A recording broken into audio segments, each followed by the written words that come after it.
This is the story of Pip the Pigeon. Pip lived in a city, but Pip wasn't any ordinary pigeon. Now, the thing about Pip is that Pip wasn't very good at flying. The day of the race arrived, and all the birds gathered at the starting line. They gave him the biggest bag of bird seed he'd ever seen.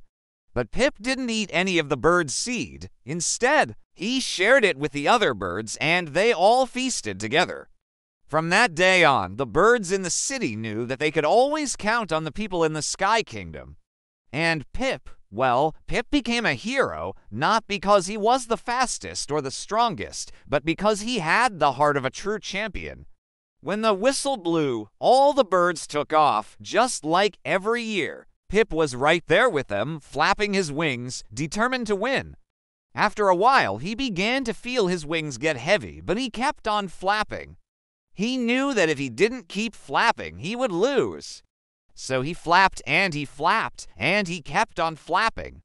Suddenly, he felt something strange. It was like a big hand was pushing him upward. Pip looked down and saw the most amazing thing. All the people in the city were standing on the rooftops, pushing him upward with their hands. They were helping him to win. Pip had never flown so high. He flew above the clouds and into the Sky Kingdom. The other birds had stopped racing. They had seen the people helping Pip, and they were amazed. They had never seen anything like it. Don't get me wrong, Pip could fly pretty well, but not as good as some of the other birds. In fact, there was one bird in particular who could fly better than all the rest, and that was Flick the Sparrow. Every year it was the same. All the birds would line up at the starting line, and when the race began, they would all take off, flapping their wings as hard as they could. At first, Pip would be right there with them, neck and neck.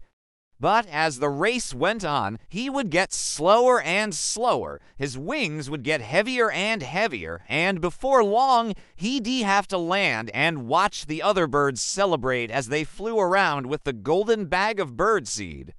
Oh no, Pip dreamed of soaring high above the clouds, touching the sky. You see, Pip wasn't just a pigeon, Pip was a racer. And every year the city held a race, the race to the Sky Kingdom. It was a race to see who could fly the highest. And the prize was a giant bag of birdseed, the biggest bag of birdseed you ever saw. All the birds in the city trained all year for this race. They would flap their wings until they were sore and thirsty. They would fly until they couldn't fly anymore. Also that they could win the golden bag of birdseed. Pip wanted to win the golden bag of birdseed more than anything else in the world. But this year, Pip had a plan. This year, Pip was going to win. When Pip crossed the finish line, the people in the Sky Kingdom cheered. They had never seen a pigeon fly so high, and when he landed, the end.